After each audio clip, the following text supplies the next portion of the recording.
Hi, I'm Donald Lee. I'm the band director. I'm reading from my recent inspirational book, The Band Director's Lessons About Life, Volume 1, 50 Parables on Life's Performance Cycle. It's a book of modern-day parables.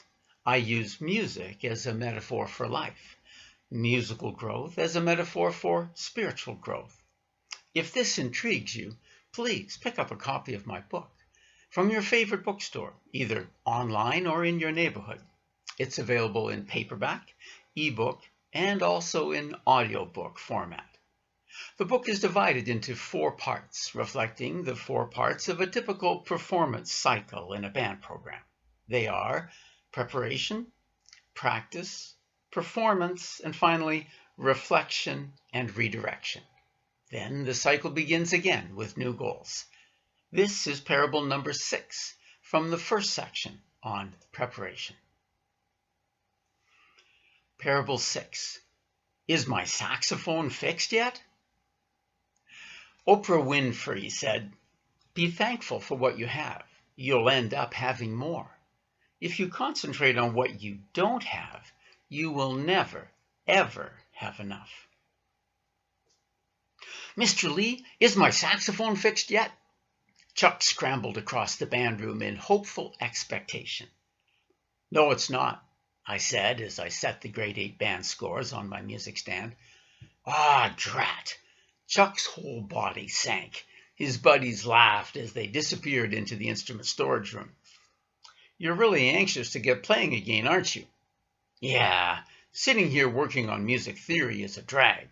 Everyone else is having fun playing music," he complained. "I've got good news and bad news for you," I said.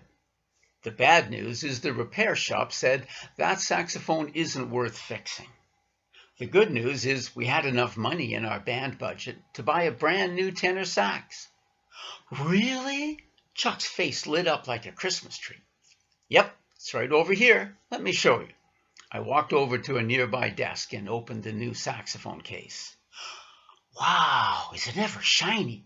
Chuck's hands almost shook in anticipation. "Go ahead, put it together." Carefully.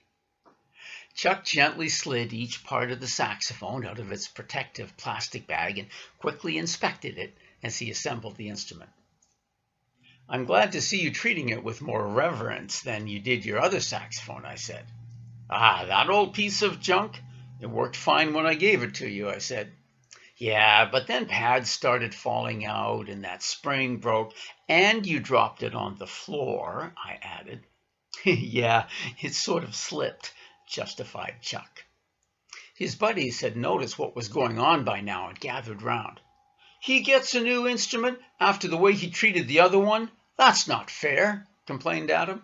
"I'm going to break mine," said Anthony. "You have a perfectly good trombone, Anthony. Don't do anything rash. Be grateful for what you have." "It's a good instrument," I insisted.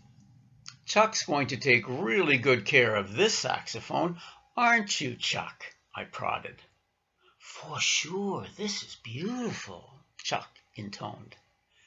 "You appreciate it even more now that you've experienced not having an instrument at all," I said.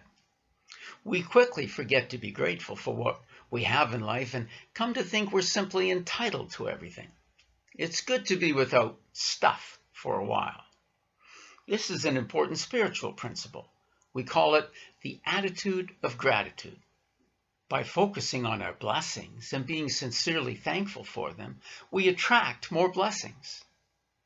If instead we focus on what we lack and feel bitter about what we don't have, we attract more lack to ourselves. What we focus our mind on grows, either blessings or curses. There are always things we don't have, but we always have what we truly need. It's our job to make the most of ourselves with what we do have. The boys were polite enough to be quiet during my mini lecture, but I don't think they quite got it. Chuck, however, did treat his new saxophone carefully and blossomed into a fine young musician. Reflection. Like Chuck, we humans usually take things for granted and forget to be grateful. He expected to have a tenor sax that worked properly until he didn't have it anymore. He hadn't paid for it. The school had just given it to him. Like all of us, Chuck took the attitude that he was entitled to it. We often take for granted that there's always food in the grocery store and gas at the gas station, that the lights will come on when we flip the switch, that the hot and cold water will come out when we open the tap, that there are roads going everywhere we want to go, that there are dentists to fix our teeth and surgeons to stitch us up. All these things in our lives work because people work. Millions of people working every day to serve us. How often do we remember to be grateful to them? An attitude of gratitude, as the old saying goes, is absolutely essential for us as spiritual beings. I'm convinced we cannot make progress without it. Half our prayers should be thank you prayers. God is always giving us what we need, not what we want. We generally want a life of ease, but that doesn't help us grow. Just like band students need to be challenged with difficult music, we each need to be challenged with difficult people and difficult situations throughout our life. That's how we grow, by learning to deal with challenges. God knows this. He gives us just the challenges we need, although we don't realize it. 3 spiritual attitudes form the foundation of our progress: gratitude, forgiveness, and love.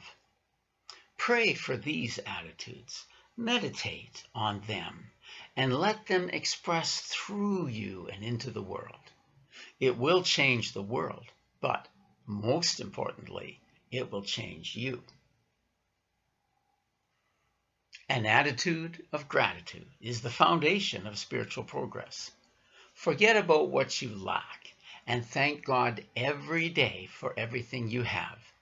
Your life is already a miracle. God bless you.